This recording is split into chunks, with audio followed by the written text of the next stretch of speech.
What is up, guys? Clayton Yates here. Today I'm going to be showing you the secret wheel combos for the 2016 and up Camaros. So the SS, the ZL1s, the ZL1 1LEs, you could run this combo on the 4-cylinders, the 6-cylinder, the 6-cylinder or 4-cylinder 1LE variant.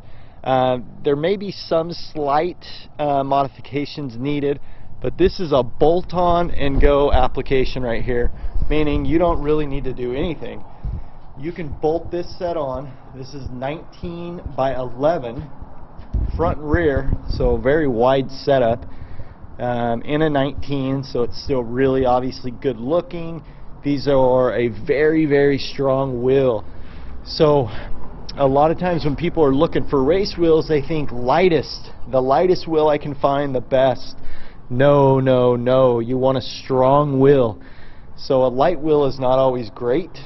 Even a forged wheel, you can lose a lot of the strength. You need a very stiff wheel, and the reason why is because you don't want to lose that precious camber going into the corners, and you will lose more camber than you think off a wheel that's really lightweight, that has a bunch of flex, especially on a heavy car.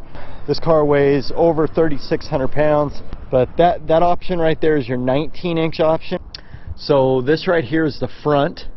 This is bolt on and go, no spacer required. This is a 19 by 11 and the offset is ET11.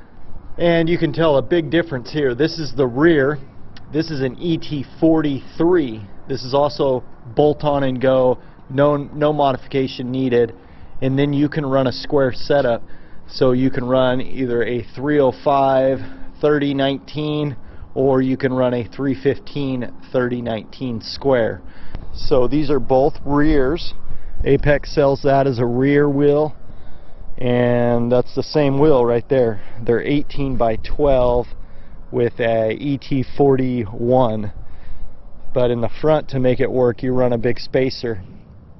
And I think this is about, I think we're almost, let's see, this comes out to like a ET7 or something like that with all the spacer, so it's almost center of the wheel. Obviously going to make it stick out quite far, but this is a very aggressive setup. Obviously this is going, you know, all out. Still very good to stretch out your race tires. You get as much contact patch as possible. In the sun, that gold looks slightly different. I have these powder coated. You can see where I've hit cones and stuff, but again, the strength of this wheel is that it's lightweight, yes, but it's very strong. It has a knurled bead inside of here, so I mean, it's everything you would want in a race wheel. You got strength, you have a warranty, you have the knurled bead inside of there, and you have a good looking wheel, and you have very aggressive wheel sizes.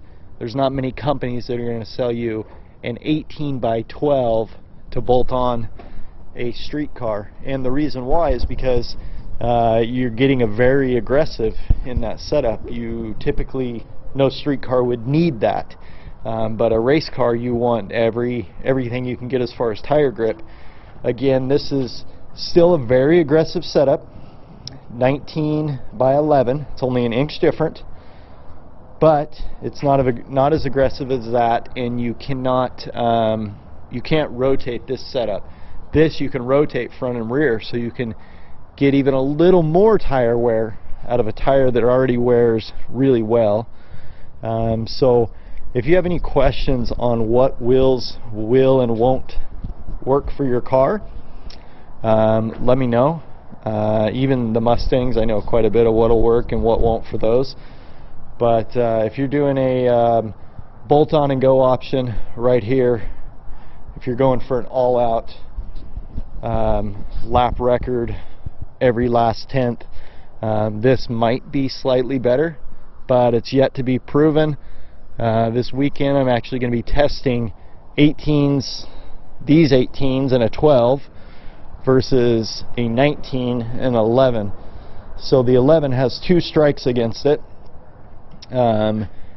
It's not as wide, it's bigger, the weight is actually the same, and it has a 305 tire versus a 315. Slightly different weight.